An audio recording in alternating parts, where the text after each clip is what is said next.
O partigiano, portami via. O bella ciao, bella ciao, bella ciao, ciao, ciao. O partigiano, portami via. Money heist season 5 volume 2, यानी दुनिया की सबसे thrilling, रोमांचक, सबसे लंबी, सबसे इंटरेस्टिंग, सबसे पॉपुलर चोरी का क्लाइमेक्स आ चुका है। अगर आपने अब तक ये वेब सीरीज नहीं देखी है तो तुरंत जाकर देखिए। इसका सीजन 2 कल रात को रिलीज हुआ है। जो मैंने देखा है मैं उसके बारे में बात करूंगी, रिव्यू करूंगी। इसका वॉल्यूम फर्स्ट आया था तो मुझे थोड़ी निराशा हुई थी, लेकिन क्लाइमेक्स ने मेरी सारी शिकायतें दूर कर दी। क्यों? ये वाला जो सेकंड पार्ट है, वॉल्यूम सेकंड है, वो बहुत इंटरेस्टिंग है, बात करेंगे इस वीडियो में। तो सबसे पहले ये शुरुआत होती है, इसके पहले टोक्यो की डेथ हो जाती है। सबसे इंपॉर्टेंट किरदार प्रोफेसर की जिंदगी में, अगर आप लोगों ने नहीं देखा है तो मैं आपको बता दूं, प्रोफेसर एक रंगीन किस्म का चोर है जो बहुत इंटेलिजेंट है, जिसकी अपनी एक सेना है। वो चोरी की ऐसे फुल प्रूफ प्लान बनाता है जो कोई पकड़ नहीं सकता। ट्विस्ट एंड टर्न्स के साथ होते हैं। उसका दिमाग वहां से चलता है जहां लोगों का दिमाग खत्म हो जाता है। सेनाएं, सरकारें उसे बिल्कुल चकमा नहीं दे पाती।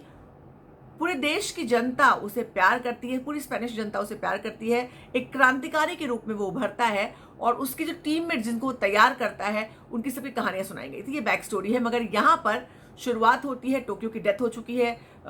इसके पहले ही प्रोफेसर को जो इंस्पेक्टर है अलीसिया, वो पकड़ लेती है, एलिसिया सरीना पकड़ लेती है और वो कर्नल जो है, स्पेन की सेना का कर्नल, टमायो के घर ले जाती है। लगता है सब कुछ खत्म हो गया, इतनी बड़ी पूरी आर्मी, पूरी पुलिस आ जाती है। लगता है कि प्रोफेसर पकड़ा जाएगा और सब कुछ धरा का धरा रह जाएगा, क्योंकि बैंक के अंदर जहां पर 90 टन सोना देश का रखा हुआ है, वहां पर प्रोफेसर के सिपाही, यानी प्रोफेसर के वो लोग ट्रेंड सेनापति, सिपाही जो आप कह लें, वो सब लोग 9 लोग अंदर बंद हैं। बाकी एक एक करके सब लोगों की डेथ हुई। क्या इस वॉल्यूम में भी किसी की डेथ हुई? ये जानने के लिए आपको देखना होगा। तो वो लोग किस तरह से सामना करते हैं, कैसे ट्विस्ट एंड टर्न्स आता है। बाहर पूरी स्पेन की सेना खड़ी हुई है, स्पेन की आम जनता खड़ी हुई है जो सपोर्ट कर रही है, सेना इंतजार कर रही है। हर पल ये लगता है कि सेना किसी भी वक्त प्रोफेसर की पूरी टीम का खात्मा कर देगी और ये चोरी खत्म हो जाएगी। लेकिन अगले ही पल सीन बदल जाता है। इस सीजन में प्रोफेसर की बैक स्टोरी, हम लोगों ने जहां तक ये कहानी देखी है इसके पहले, तो हमेशा ये लगता है कि प्रोफेसर अपने बड़े भाई बर्लिन, जो उनके बड़े भाई थे, उनके आंद्रेस जिसका नाम था, उसकी सपने को साकार करने के लिए चोरियां कर रहा है। लेकिन इस वाले वॉल्यूम में पता चलता है कि सर्गियो की, यानी प्रोफेसर की भी एक बैक स्टोरी है। बचपन से शुरू होती, क्यों वो इस चोरी को इतनी शिद्दत से अंजाम देता है। बर्लिन की फैमिली का एक पुराना राज वो यहाँ पर आकर खुलता है, जो बहुत इंटरेस्टिंग है। हालांकि उसकी एक झलक हमें पहले दिख चुकी है, मगर वो पूरा का पूरा जो है वो यहाँ पर अनवील होता है कि आखिर ये चोरी और इसका ये जो हाइस्ट है, इसका जो क्लाइमैक्स है, उसका वहाँ से तार कैसे जुड़े हुए हैं। इस सीरीज के अंत तक इतने ट्विस्ट एंड टर्न्स आते हैं, आपको आखिरी मिनट तक पता नहीं चलता कि प्रोफेसर जीतेगा, कर्नल जीतेगा, चोरी का सोना मिलेगा, किसके पास जाएगा। प्रोफेसर के पास है, उसके लोगों के पास है, कर्नल को या देश को मिलने वाला है, या किसी तीसरे ने चुरा लिया है। अंत में क्या होगा? ये सब के सब बचेंगे या सब के सब मारे जाएंगे? आखिरी मिनट तक ये रोमांच बरकरार रहता है और यही इस वेब सीरीज की कमाल की बात है। एक बहुत इंटरेस्टिंग फैक्ट एंड में बताया गया है कि जो देश का रिजर्व संपत्ति देश की होती है, खजाना जो होता है, वो इल्यूजन होता है, इल्यूशनरी होता है।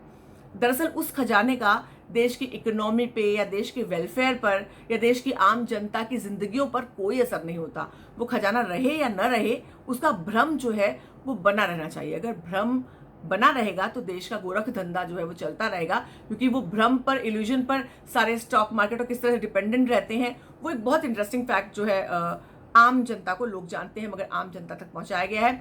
बहुत इंटरेस्टिंग सीन्स हैं जहां पर एक जगह पर प्रोफेसर और रकेल, मेरा फेवरेट कैरेक्टर बर्लिन, जिनकी डेथ काफी पहले हो चुकी है, लेकिन उनका हमेशा कुछ ना कुछ पार्ट दिखाया जाता है। इस वॉल्यूम में बर्लिन की बहुत बड़ी बैक स्टोरी है और बहुत इंटरेस्टिंग फैक्ट्स हैं उनकी फैमिली से। इस हाइस्ट का क्या लेना देना है और उसके अंजाम तक क्या लेना देना है, वो देखने के लिए आपको देखना होगा। लेकिन बर्लिन और प्रोफेसर की स्टोरी इंपॉर्टेंट है और इन 5 एपिसोड में उनको बहुत दिखाया भी गया है, तो बहुत इंटरेस्टिंग लगती है। बर्लिन मेरा फर्स्ट फेवरेट, प्रोफेसर सेकंड और रकेल थर्ड। तो प्रोफेसर रकेल को एक ऐसे सिचुएशन में जहां उनको लटकाया गया है, वहां पर उसे शादी के लिए प्रपोज करता है। बहुत इंटरेस्टिंग सीन है। इंस्पेक्टर अलिसिया जब गिरफ्तार करके लेके जाती है प्रोफेसर को और वहाँ पर प्रोफेसर के साथ वो कनेक्ट करती है, प्रोफेसर उसके लिए अंडा बनाता है, वो भी एक बहुत इंटरेस्टिंग सीन है। तमायो से प्रोफेसर का एक कन्फ्रंटेशन का सीन है जहाँ पहली बार दोनों साथ में आते हैं और बाद में प्रोफेसर समझाता है कि जीतेंगे तो दोनों, हारेंगे तो दोनों। वो सीन काफ़ी इंटरेस्टिंग है। इसके अलावा पलेर्मो का एक सीन बहुत इंटरेस्टिंग है जहाँ वो मशीन को बोलता है कि मशीन साइंस भी इमोशनल होता है, पॉजिटिव होता है, और वो मशीन से बात करता है। मतलब काफ़ी सीन्स बहुत बेहतरीन बने हैं। रियो बहुत अच्छा लगा है इसमें। डेनवर और स्कॉटहोम की स्टोरी थोड़ी आगे बढ़ी है, तो काफ़ी इंटरेस्टिंग फैक्ट्स अगर मैं कहूँ तो इस लास्ट वॉल्यूम में जो है सामने आए हैं। तो आखिर में क्या प्रोफेसर और उसकी टीम जीत जाती है 90 टन सोने के साथ जो अंदर बैंक के अंदर है, बाहर कर्नल की सेना खड़ी है, क्या वो लोग जीत पाते हैं या आर्मी घुसकर उन सबको मार देती है?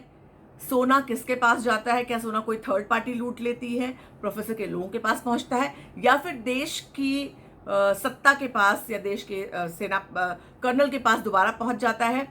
किस तरह से पूरा गोरखधंधा होता है, मीडिया में कैसे आता है, कैसे इंटरनेशनल संबंधों को इस्तेमाल करके कहीं से वीडियो लीक किया है। बहुत सारे इंटरेस्टिंग फैक्ट्स हैं।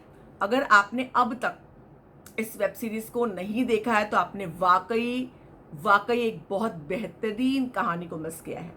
ये हालांकि क्लाइमेक्स हो गया, मुझे लग रहा है यार एक सपना खत्म हो गया, एक इंटरेस्टिंग सपना चल रहा था जिसके अगले वर्जन का हम इंतजार करते थे, फाइनल वर्जन आ चुका है। तो अब इसके बाद कुछ नहीं आएगा, मुझे बड़ा बुरा भी लग रहा है, लेकिन हाँ इसने एक नई स्ट्रीम खोल दी है। बहुत सारे देशों में इसके नए वर्जन्स एडेप्टेशंस बनेंगे, इतना पॉपुलर हुआ है, तो ऐसी कहानियां हमें देखने सुनने मिलती रहेंगी। लेकिन मनी हाइस्ट जैसा कोई नहीं, मैं इसको दूंगी 5 में से 4.5 स्टार। फर्स्ट वर्जन में मुझे 3 स्टार लायक नहीं लगा था, मगर 5th सीजन का 2nd वॉल्यूम जो है वो बहुत अच्छा है। बेला चाओ बेला चाओ बेला चाओ चाओ चाओ जरूर देखिए। और कैसा लगा आपको ये बताइए अगर नहीं देखा अब तक तो। और पहले की कहानी मैंने बताई नहीं, अगर आप लोग चाहते हैं कि मनी हाइस्ट के सारे सीजन का मैं एक साथ रिव्यू करूं तो मुझे जरूर बताइएगा और कमेंट सेक्शन में जरूर बताइए आपको रिव्यू कैसा लगा। बाय।